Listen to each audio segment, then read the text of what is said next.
Hello, নমস্কার। সকলকে মহাসপ্তমীর শুভেচ্ছা। সকাল সকাল আমরা চলে গেলাম পুজো মণ্ডপে। আজ সবচেয়ে বেশি কাজ। আজ 108টা করে দূর্বা দিয়ে দূর্বার তোড়া বানাতে হবে 5টা। কলা বউ রেডি করা, এখানে ঘট প্রতিস্থাপন। আমি মাটি দিয়ে এই দুটো ঘট বসিয়ে দিয়ে গেছিলাম, কিন্তু কলা গাছ বাঁধা হয়নি। কলা গাছ নড়বড়ে থাকে। তো কাকিমা আজকে বললেন, দেখি কলা গাছ এবার নড়ে কী করে। এমন সুন্দরভাবে সূচ সুতো দিয়ে কলা গাছটাকে বেঁধে দিলেন। আপনারা দেখুন তো কেমন হয়েছে। এই যে দেখুন কিভাবে বাঁধা হলো। আমি কিন্তু এটা ক্যামেরাবন্দি করলাম। এটা হঠাৎ বুদ্ধি। যে কোনো কাজ করতে গেলে হঠাৎ বুদ্ধির প্রয়োজন। এই যে গাছটাকে এখানে কিভাবে রাখা হবে এই নিয়ে অনেক জল্পনা কল্পনা চলছিল। শেষে কাকিমা বললেন সূচ সুতো নিয়ে আসতে। আমি এনে দিলাম, সূচ গেঁথে দিয়েছি। এবার কাকিমা সুন্দর করে বেঁধে দিলেন। এই যে দেখুন, আর নড়তে পারবে? কলা গাছের আর সাধ্যই নেই নড়াচড়া করার। যাই হোক, এবার চলে যাব কলা বউ রেডি করার ওখানে। হাসিমামি কিন্তু যে কোনো কাজে সিদ্ধহস্ত। হাসিমামি শাড়ি পরানো, ইভেন আমিও যখন বিয়ে বাড়িতে যাই আমি কিন্তু মামির কাছ থেকে শাড়ি পরি। ভীষণ সুন্দর শাড়ি পরান। এই যে দেখুন কলা বউকে কত সুন্দর রেডি করে দিয়েছে। কলা গাছে যিনি এত সুন্দর শাড়ি পরিয়েছেন, তাহলে মানুষকে ভাবুন কত সুন্দর সাজাতে পারে। হাসিমামিকে অসংখ্য ধন্যবাদ এত সুন্দরভাবে কলা বউ সাজানোর জন্য। কিছু কিছু মানুষ থাকেন যাদের হাতের কাজ ভীষণ সুন্দর, নিখুঁত হয়। হাসিমামি তাদের মধ্যে অন্যতম। হাসিমামি ভীষণ সুন্দর হাতের কাজ জানেন। বিভিন্ন ধরনের উইং চেন বলুন বা সেলাই ফোড়াই বলুন, মামির ঘরে গেলে দেখা যায় মামির নিজের হাতের তৈরি অনেক অনেক জিনিস। যাই হোক, মামির প্রশংসা তো অনেক হলো। এবার চলুন আমাদের ঠাকুর মশাইকে নিয়ে কিছু বলি। ভীষণ সুন্দর মন্ত্র উচ্চারণ করেন। আসলে ভক্তি কিন্তু শ্রদ্ধা ভক্তি যে কোনো মানুষের কণ্ঠস্বর বলুন বা তার আচরণ দেখে শ্রদ্ধা ভক্তি জন্ম নেয়। দেখবেন এমন কিছু মানুষ আছে যাদেরকে দেখলেই মনে হয় শ্রদ্ধায় মাথাটা এমনি নিচু হয়ে যায়, মনে হয় একটা প্রণাম করি। তো এরকম কিছু কিছু মানুষ থাকেন, গুণী মানুষ, যাদের দেখলেই মনে হয় যে একটা প্রণাম করি। আমাদের এই ছোট ঠাকুরমশাইও তেমন। ওনাকে দেখলেই কিন্তু শ্রদ্ধায় সবার মাথা নত হয়ে যায়। ভীষণ সুন্দর মন্ত্রোচ্চারণ করেন। এমনিতেই মন্ত্র শুনেই মানুষের ভক্তি জাগে।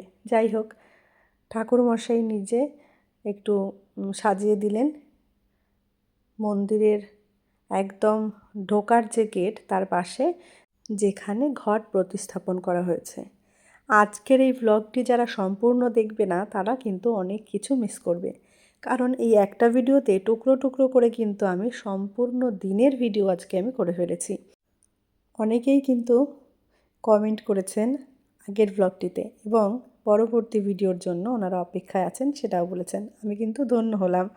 আমার ভিডিও বানানো বা ভ্লগ বানানো কিন্তু সার্থক হয়েছে, কারণ একজন ক্রিয়েটরের সার্থকতা সেখানেই যেখানে মানুষ ভিডিও দেখে আর সুন্দর সুন্দর কমেন্ট করে, এবং সেগুলো অবশ্যই মার্জিত। যাই হোক, ভীষণ ভালো লেগেছে আমার ভিডিওটি। অনেকেই দেখে ফেলেছেন এবং সুন্দর সুন্দর কমেন্ট করেছেন, তাদের প্রত্যেককে অসংখ্য ধন্যবাদ। আমাদের পূজার সমস্ত কিছু গোছানো হয়ে গেছে। এবার ঠাকুরমশাই পুজোতে বসবেন। চলুন এবার সরাসরি আমরা একদম পূজাতে পৌঁছে যাই। ঠাকুরের একটু কাজ বাকি আছে, সেই কাজটা সম্পন্ন হলে কিন্তু পূজা শুরু হবে। এবার চলুন নয়ন শিল্পীর শিল্প দেখা যাক। এই যে দেখুন, শিল্পী আর শিল্প একসাথে কত সুন্দর তীর ধনুক বানিয়ে ফেলেছে একবার দেখুন। নয়ন কিন্তু আমাদের ভীষণ গুণী ছেলে। যে কোনো কাজে নয়ন কিন্তু অধীর আগ্রহে এগিয়ে আসে এবং সাহায্য করে সম্পূর্ণরূপে। কত সুন্দর তীর ধনুক নয়ন বানিয়ে দিয়েছে। এবার কিন্তু ঠাকুরের চক্ষুদান সম্পন্ন হলো। এদের একটু বিজ্ঞাপন দিয়ে এবার সরাসরি পুজোয় ফেরা যাক।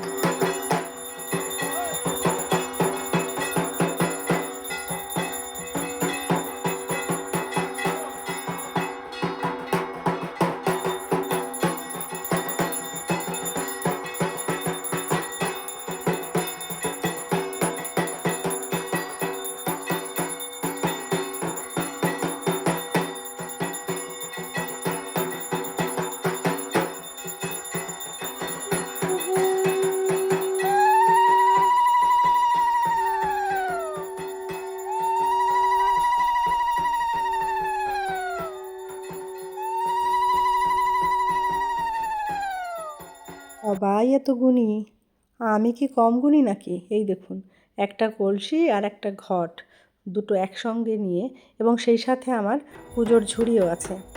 এবার চলুন, আমাদের মামি কত ট্যালেন্টেড, দেখুন মহিলা হয়েও কত সুন্দর ঢাক বাজাতে পারেন।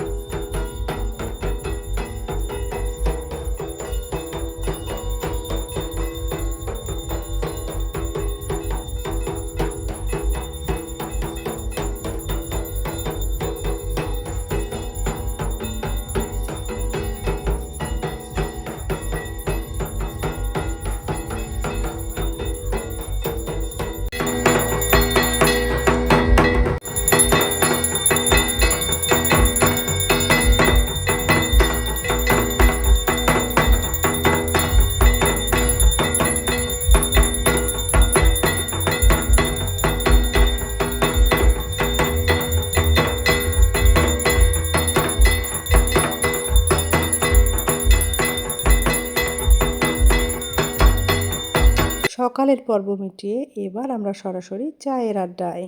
চা শেষ করে এবার কিন্তু আমরা মেলায় পৌঁছে যাব। দেখুন কত সুন্দর মেলা বসেছে।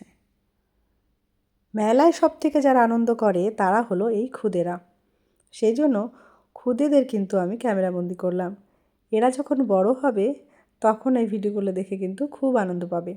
ছোটোবেলায় এই যে সুন্দর মধুর স্মৃতি, ছোটোবেলা হচ্ছে জীবনের সবচেয়ে ভালো সময়, শৈশবকাল জীবনের সবচেয়ে মূল্যবান সময়।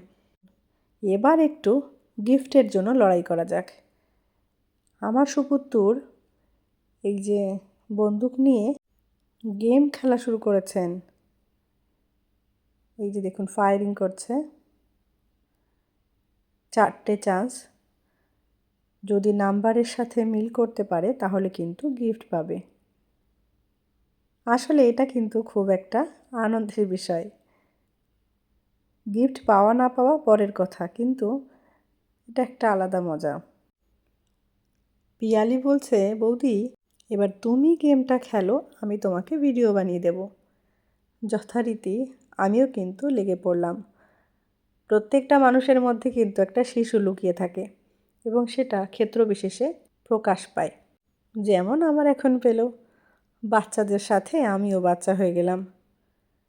যাই হোক, এবার চলে যাব অন্য একটা গেমে। এই গেমটা হয়ে গেছে, তিনি চললেন আরেকটি গেম খেলতে। আমার যদিও ইচ্ছে ছিল না, অনেক জোর করে মানে অনেকবার করে রিকোয়েস্ট করেছে, তো ভাবলাম ঠিক আছে, মেলা তো আর প্রতিদিন হয় না, পুজোর কটা দিন বাচ্চারাও একটু আনন্দ করুক। সেই জন্য বললাম ঠিক আছে খেলো।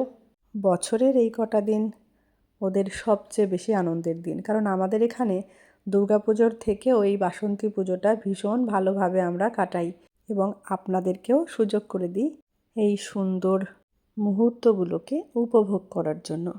আমরা মেয়েরা জুয়েলারি দেখব না তাই কি হয়? এবার চলে গেলাম সরাসরি জুয়েলারির দোকানে। পরপর যে দোকানগুলো আছে প্রত্যেকটি দোকান আপনাদেরকে দেখানোর চেষ্টা করব।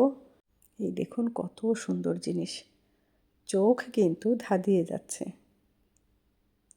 সব থেকে প্রিয় জায়গা এইটা, মেয়েদের বিভিন্ন ধরনের ইয়াররিং। যারা ভিডিও দেখছেন প্রত্যেককে আমন্ত্রণ রইল, আপনারাও আসুন আমাদের এই বাসন্তী পুজোতে, এসে আমাদের সাথে আপনারাও আনন্দ উপভোগ করুন। এদিকে সায়ন বলছে, আমি একটু পোজ দিচ্ছি, আমাকে একটু ছবি বা ভিডিও করো। এই যে পোজ দিয়েছে। আর চলুন স্টেজের দর্শন করিয়ে আপনাদেরকে খাবারের দোকানে নিয়ে যাই। মিষ্টি খাবার, যারা মিষ্টি জাতীয় খাবার পছন্দ করেন, দেখুন তো কার কোনটা পছন্দ। কদমা, নিমকি, জিলিপি থেকে শুরু করে বোঁদে, অনেক ধরনের মিষ্টি জাতীয় দ্রব্য এখানে কিন্তু অ্যাভেলেবেল আছে। যারা নিতে চান তারা অতি শীঘ্র চলে আসুন পূজা মণ্ডপে, আর এসে এই সমস্ত খাবারের স্বাদ গ্রহণ করুন। আমি যদিও এই মিষ্টি জিনিস কোনো কিছুই সেইভাবে খাই না, কিন্তু যারা খায় ভিডিওটা তাদের জন্য। দেখবেন এবং চলে আসবেন। এবার আমরা একটু বাদাম কিনে নিয়ে গিয়ে বসলাম প্রোগ্রাম দেখতে।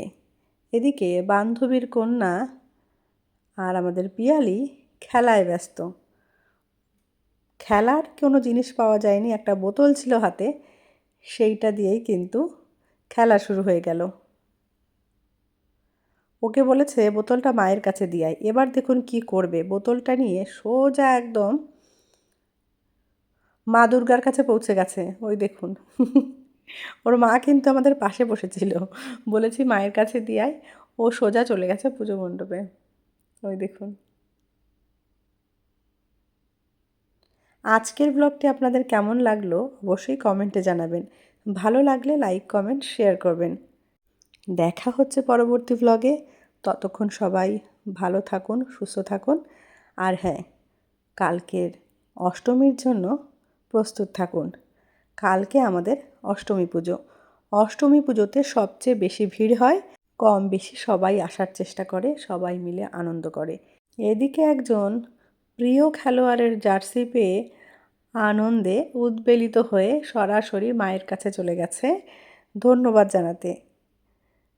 ধন্যবাদ সকলকে। দেখা হচ্ছে পরবর্তী ব্লগে।